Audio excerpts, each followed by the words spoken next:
Oh man, that one was so much fun. Yeah, that one was a journey for sure.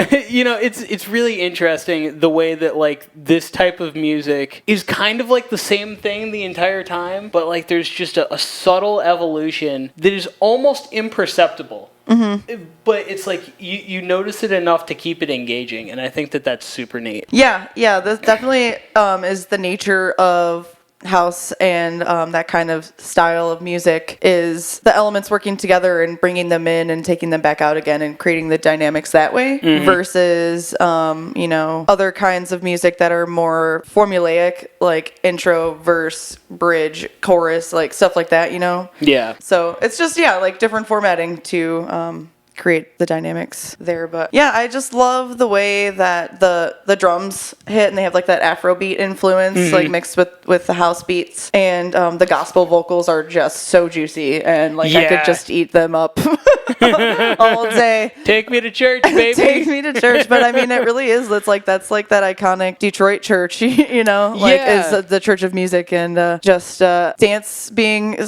involved in it so heavily too. Like the music video is really, really cool with these really talented dancers doing some awesome choreography, and how that's like so deeply rooted in Detroit music culture as well. Like they go hand in hand. Just like we were talking about it a little bit while we were listening to the song, of house and techno is really meant to be experienced in a live setting versus listening to like a recorded version of it, because the roots are on the dance floor, and that's how like that music, the origins were of just creating music to electronic experiment dance and music for a reason. Exactly. Yeah. And this definitely, like, I can tell from the samples that were used from like the kick and things like that too, that's definitely harkening back to like classic techno sounds, and the use of the like gospel and soul samples and things like that. There is a lot of things, both consciously and unconsciously, that feel like it's a lot of these different types of music that are so integral to the history of Detroit music. I do think that that's really cool,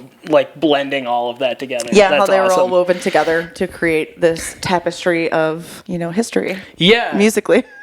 I am looking forward to checking out the music video later, because that sounds really cool. But yeah, so that was definitely a little bit of a different flavor, I feel like, than some of our other selections. But that's what makes music so great, is that it's endless, limitless possibilities of what you can do with it, and so many different genres and journeys that you can take. If it makes a sound, you can make music with it. Yeah. And I think that that's beautiful. Entirely. But I definitely just wanted to shed a light on people that I know are putting in the work and creating and putting out music in our area, and that I'm honored to call friends and be a part of this amazing culture that we have here. And I think it's important to shine a spotlight on those people that are doing that and representing us. Absolutely. This has been an awesome episode. Before we sign off, is there anything else that you want to touch on again?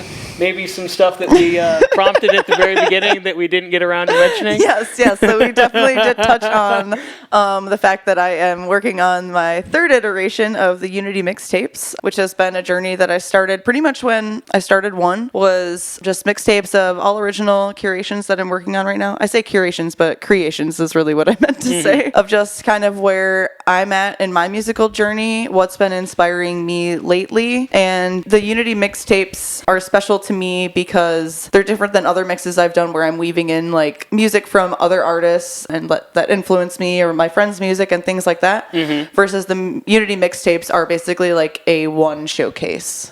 So it's all original stuff that I like to just kind of go wherever with it. Like I don't really necessarily stick to one thing. I just kind of weave it all together to create a story and a journey within that. But yeah, I'm really looking forward to putting it out. I've been putting a lot of work into this one, and so I'm trying to put a deadline on it, because I do want it to come out in a timely manner, but also I just, I'll work on something until I feel like it's truly ready to be out into the world. Well, and especially with passion projects, it can be so hard, because you pour your heart and soul into these things. And not that you don't do that with other music, but there are some things that you hold more dear, whether it's just because you like the idea so much, or the emotion that inspired it is so personal to you, or whatever. Yeah.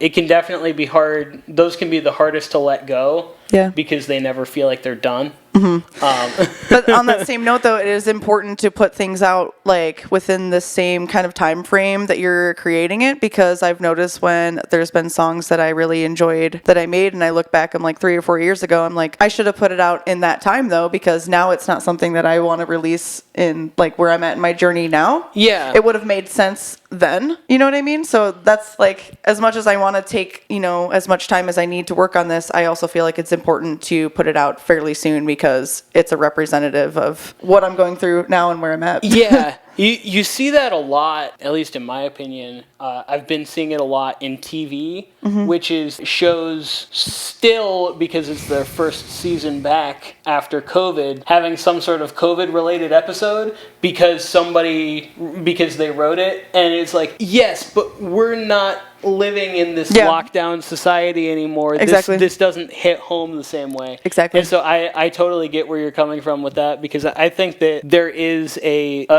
time for that. I do think it's interesting, though, I just thought about this, is sometimes things can take on almost like a retrospective feel. And so like releasing stuff that you worked on longer back in your journey, I suppose, could make sense in that context.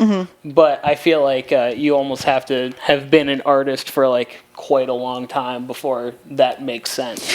Yeah, it's something I think about sometimes, actually. I've been thinking about maybe making like a playlist on my SoundCloud or something that's like the vaults, like one vault, and it's like all these like projects that I have that I like and were really cool, but like at the time, I, for whatever reason, didn't end up releasing them, but like still should probably see the light of day. Yeah, so I think that could be like really a cool like dedicated space for them to just be like, here's like some stuff that is just unreleased, but I kind of want to put it out here, but it's just like some random bits of my brain, I guess, that I think that would be really neat. I would love to see that. That would be awesome. Yeah.